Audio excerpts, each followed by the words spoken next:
For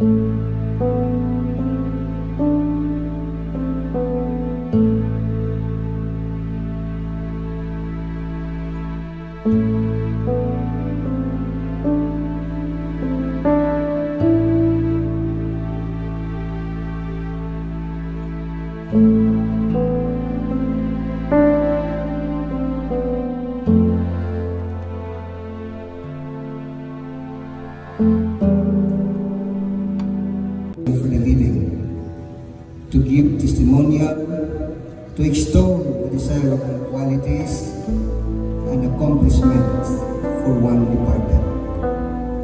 Death is natural. It is a part of life. No one can escape from it because we inherited it from Adam and Eve when they defied God's order in the Garden of Eden. They left us as a lang panulundon, and the wages of that sin is death. For the loved ones Lolo Eping has left behind, the best thing to do to lessen the impact of the irreparable loss of his passing away is to accept the fact that he is gone and thank God for the brief period of pleasant times you enjoyed with such a good man as Lolo Eping. The late Felipe Ligutom was a first-degree cousin of my Lola Unga. Their fathers, Severino Ligutom Sr. and Benedicto Ligutom, were siblings. The close blood relationship gives me the right to call the man we are paying homage this afternoon, Lolo Eping. Our own way this afternoon, the late Lolo Felipe Ligutom was born on May 26, 1927 to spouses Severino Ligutom Sr. and Librada Pakilid. His lone sister sibling, Ramona Ligutom Sumagang, and 5 brother siblings, Severino Ligutom Jr., Gaudencio Ligutom Sr., Glicerio Ligutom, and Sereno Ligutom have all gone to the great beyond to join the innumerable caravan waiting for the final judgment. Lolo Eping had his elementary education at Lassie Elementary School, his secondary education at Larena Sub-Provincial High School, and college education at Cebu Normal School. He was sent a scholar to the University of Life and finished with honors. He was married to Adela Monte Arcamo, deceased, and they got 3 sons. Banibar Ligutom, deceased, Mitchell, and Lindon. His work experience includes 2 years teaching experience at Lassie Elementary School. He left teaching and worked as a BIR agent for 44 years. He was elected and served as an SB member for 2 consecutive terms or 6 years. He was among the first elected set of board of directors of Proselco. Lolo Eping had innate desirable qualities, which made him an outstanding performer in the varied jobs he held. He was dedicated in his work, service and work-oriented, knowledgeable, thorough, articulate in speech and writing, simple and humble. We have lost a good man, but pleasant memories of him we will forever hold in our hearts. And finally, commend him to God for his love, mercy, and keeping. Go, Lolo Eping, go, and may you rest in peace.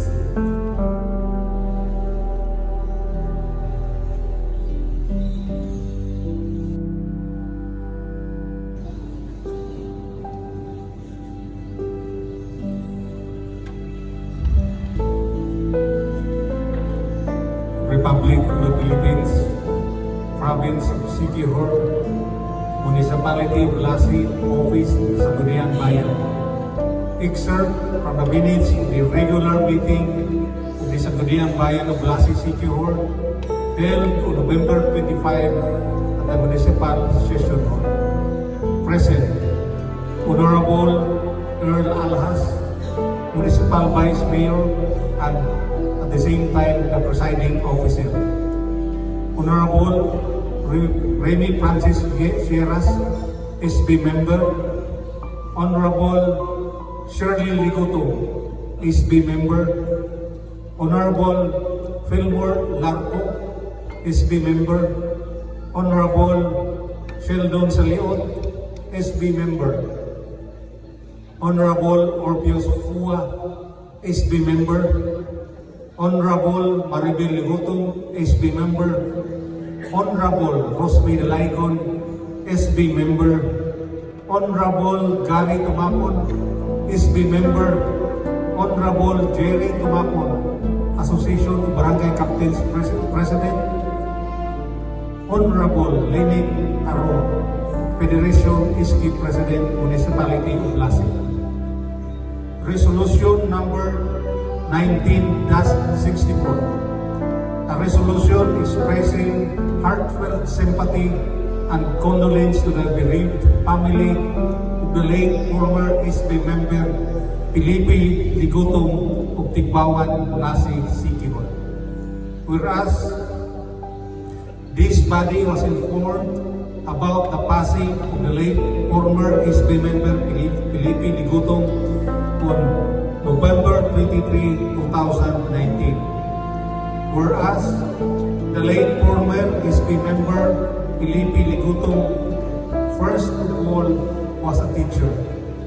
One of those who excelled academically and professionally during his time, and the excellent qualities of dedication, patience, wisdom, and perseverance he brought with him in every field of service he was in. Whereas he was likewise a responsible husband and father to his children, a very industrious man, and although he was endowed with so much capacity to understand and communicate both in writing and in speech, he remained a humble person, always ready to help whenever and wherever he was needed. Whereas during his lifetime as the late former SB member, Felipe Ligutom also served the municipality of Lasi as legislator from 1995 to 2001, and this body greatly recognizes the contributions he has made during his term, and now hereby expresses its heartfelt sympathy and condolence to the bereaved family for the loss of an honorable public servant, deliberated and considered. Now therefore, to the motion of SB member Shirley Ligutom, duly seconded by SB member Maribel Ligutom, members of the Sangguniang Bayan present, resolved and it is hereby resolved to express hereby expresses heartfelt sympathy and condolence to the bereaved family of the late former SB member Felipe Ligutom, a just and honorable man, one of the few who lived his life to the fullest as a public servant. Resolved further to furnish copies of this resolution to the bereaved family of the late former SB member Felipe Ligutom of Tigbawan, Lasi, who like many of us mourn the loss of such a good man. Passed and resolved and approved November 25, 2019. I hereby certify the correctness of the above resolution signed Earl A. Alhas, Municipal Vice Mayor and Presiding Officer. Tested by Aida Gunachita, Municipal Secretary, and approved by Mayor James Monte, Municipal Mayor of this municipality.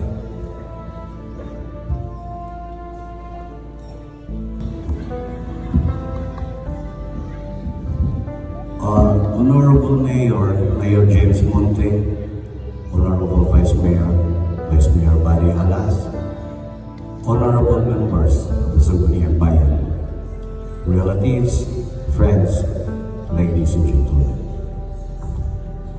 First of all, I would like to thank our local government unit for giving honor to my father through his necrological service. I would also like to thank our friends and relatives who traveled great distances just to join us together, to pay our last respects, and to say our final goodbyes to my late father, Felipe Ligutom.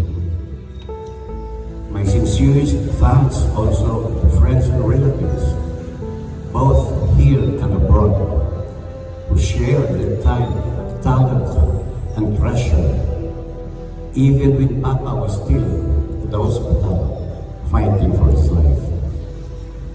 To friends and relatives who visited Papa in his sickbed, offered prayers and words of comfort and encouragement. In this saddest moment of our lives, thank you very much.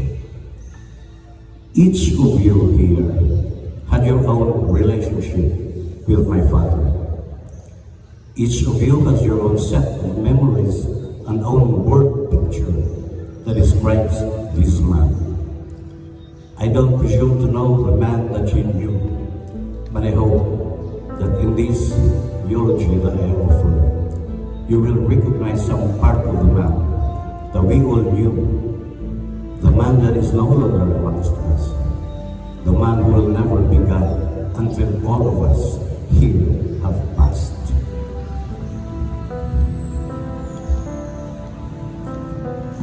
As I stand here, I see friends and relatives that have come great distances to be here for my father. I am humbled and quite frankly impressed at how he must have touched your lives. I can only speak for myself, but when I think of how he touched my life, the first word that comes to mind is admiration. I admire him because of the kind of father he was to us. My brothers and me, yes, he loved us very much. But he also instilled in us a core value system that defined who he was. And that was one who kept promises, honored commitments. He was a man of great honesty and integrity.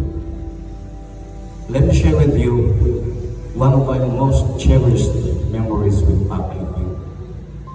I was, I guess, in my 4th grade of elementary education, and my teacher instructed us to bring 3 sheets of long bond paper to school.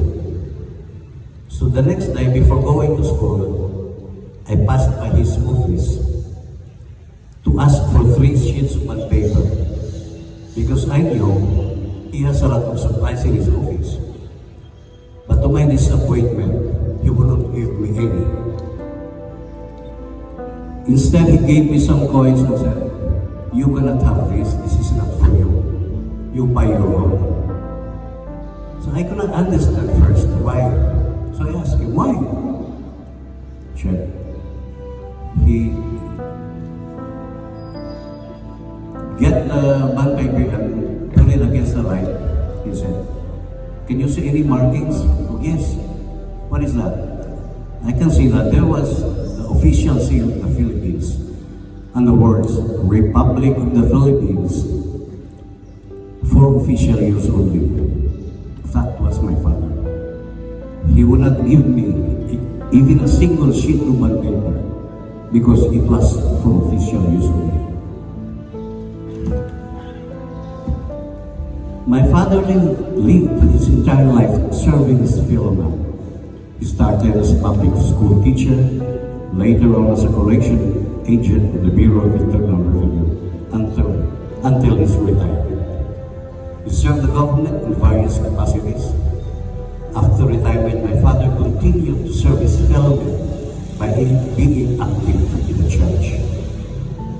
My father never made an enemy, not one.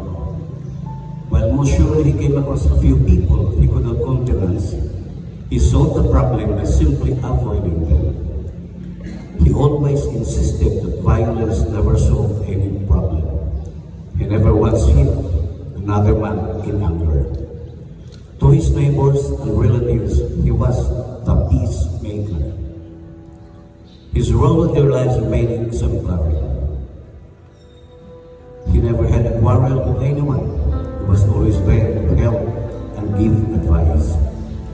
Ladies and gentlemen, if you are here today, and I thank you for that, that means he touched your life in some way or another.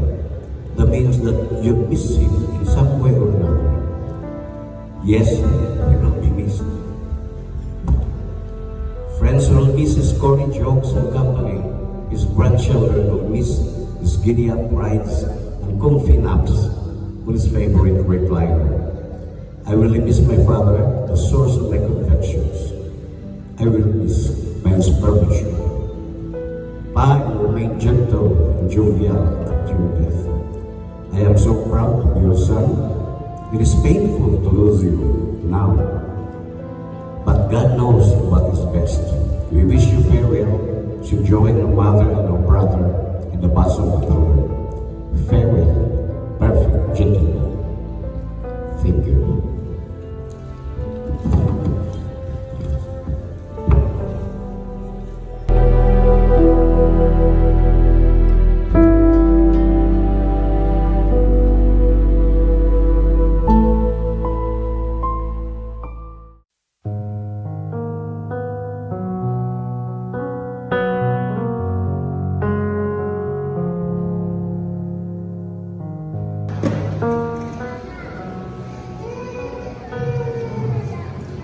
May my words and my thoughts be acceptable to you, O Lord, my refuge and my redeemer.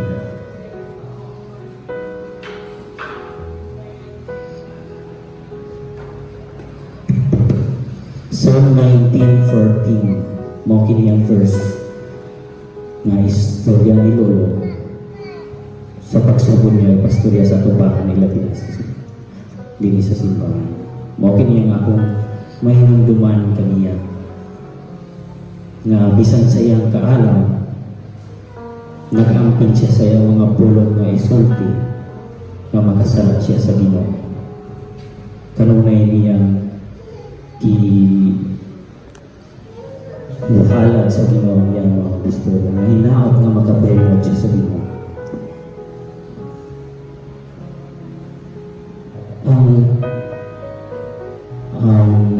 Matapaniching de la Fontaine. Death never takes a wise man by surprise. He is always ready to go. Baka na ang akong paglantaw ni Lolo. Tulad ang mahinumduman sa iyang kinabuhi. Dili siya ganahan. Ang iyang ganahan karon ay mga simpleng nga mga butang. Mga kung mahinumduman niya sa una, di aming gitambagan sa bata kami nga kinahanglan ko rin mataglakan matagtikan nimo sa iyong tiil magauna-una kagin sa iyong baton para sa iyong kaunan. Wala kini mawala sa akong una-una tungkol kay ako ning nasabtan sa diyang ako lang kahit lang insakto. Ako may nungduman nga si Lolo gatanong ni og saging dito sa imperyo. Ako'y mag-drive niya, ilokdo niya ang saging, siya mag-aangkas na ako. Nausahay, ilagyan kadako ang saging nga iya lang ibutang sa mga baga bisan ako'y ga-drive, berting ko bata kaayo na.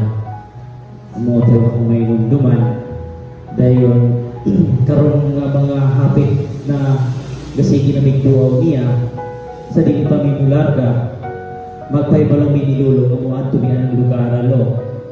Siya pa'y magpagsulti na mo nga bugnaw man ang lugara kanang nasura duol man na aning nasura so mas naibalo pa siya na mo asa dapi amo ganito gisabutan siguro nga kung mag-upingin na ang among gamay business kinahanglan na agad itulog. Pero sa ato say, nawala kabot si Lolo. Bisan pa man nga kitang tanan na sayop na dili nato kalikayan ang kamatayon, pero tungod kay ilabi na kung nasa itong pamilya ang mutaliwan na makaibalutaan antod na lamang anak na lang taman sa paghunundong kung sa iya ang mga kinabuhi, kung sa iya ang mga ikipagsulti nato. Aminawunta ang atong lawas ng magapangita sa atong mahal sa kinabuhi ng mutaliwan. Pero sa akong paglataw ni Lolo, ang akong spirituhanong nga kinabuhi nagakatipay kay si Lolo nasayod ta ang kamatayon ganghangan sa kinabuhi walay katapusan. Nasayod ta na si Lolo karon ay uban na sa Ginoo. Nasayod ta nga natagamtam ni Lolo ang himaya sa Diyos. Sa alang-alang sa pamilya sa Ligutom, kami nagapasalamat at dako kaninyo nga niuban ka naman sa paghatod ni Lolo. Nagapasalamat ni sa tanang mga tao nga nitabang ni Lolo sa panahon nga biskay pa si Lolo. Nagapasalamat po mi sa mga tao nga niatiman ni Lolo dito sa ospital. Sa mga tao nga walang diha kapanihatag og tunol aron mapalitan og tambal si Lolo, daghan kay salamat ninyo. Sa mga niandam nagpreparar sa mga para sa mga nag-video para mahilunan si Lolo, daghan kay salamat ninyong tanan. Ug para ni Lolo, we love you, Lord. We will always miss you. We're old and we are going to die.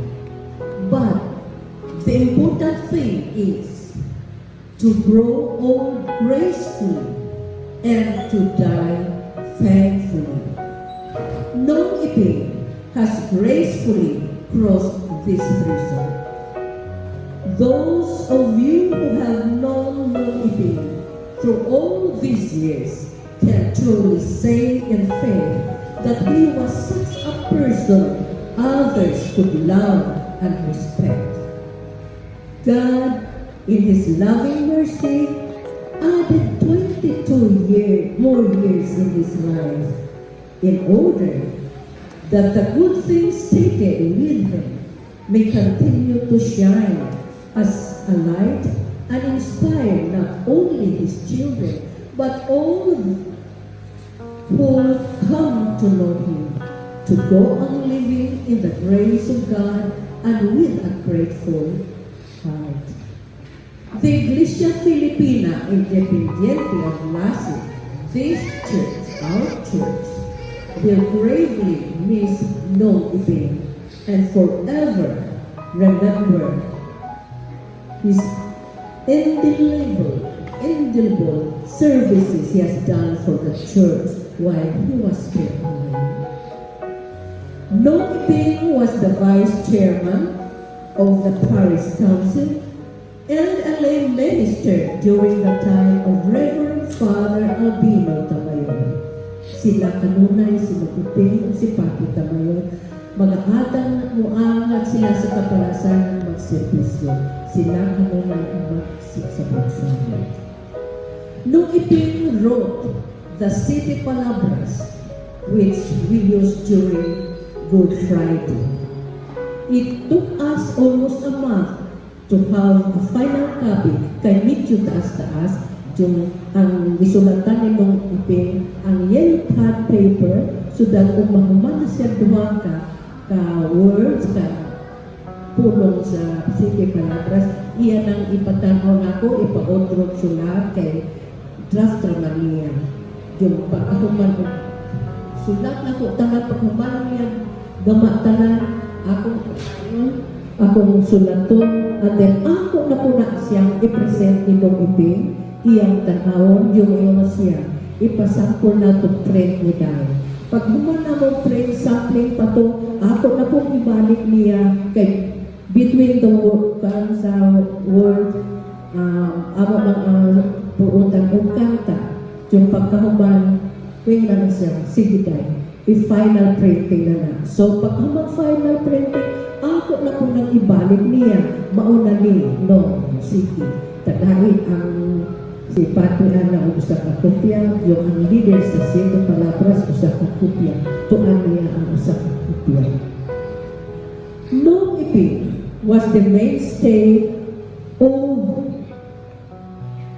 our non-denominational Bible study group composed mostly of retired government employees and Bible enthusiasts. He never missed any of these Bible study sessions, which has been in existence for almost 10 years. Kanunay ni Sinoping Uban Kanunay.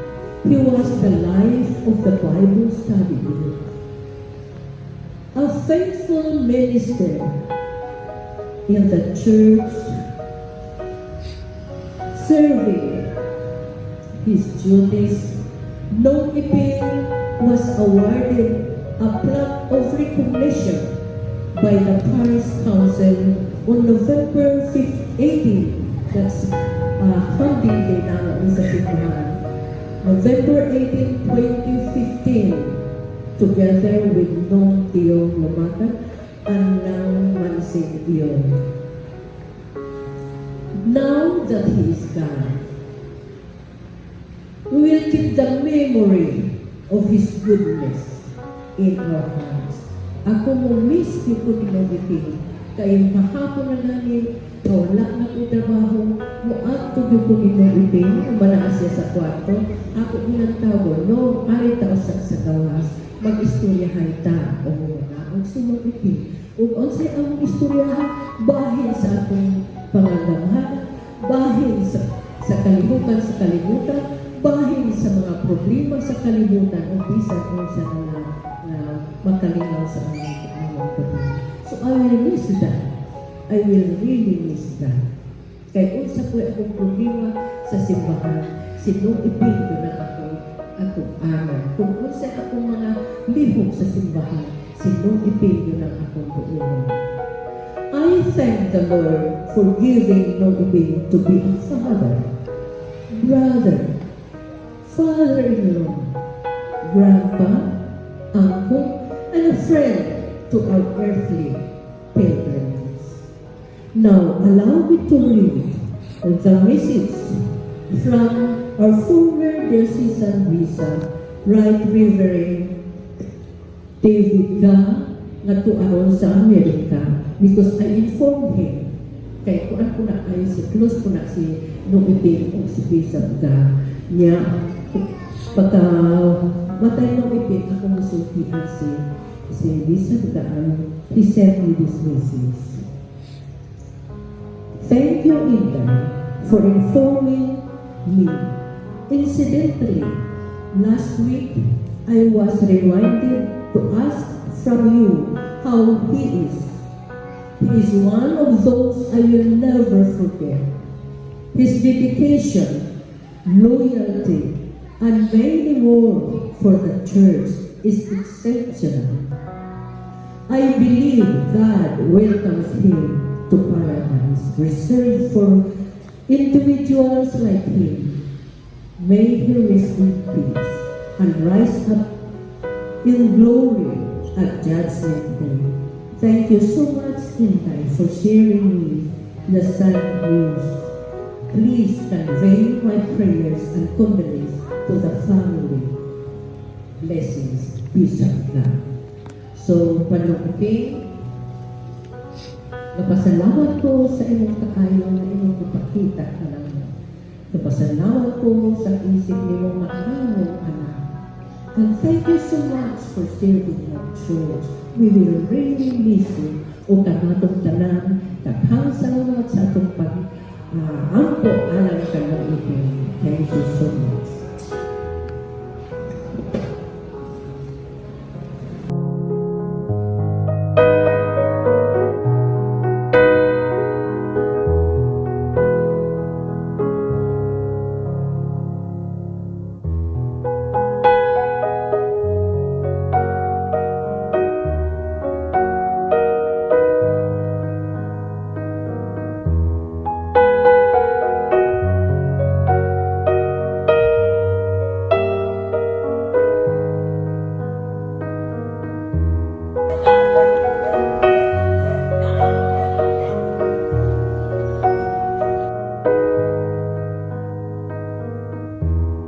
Amen.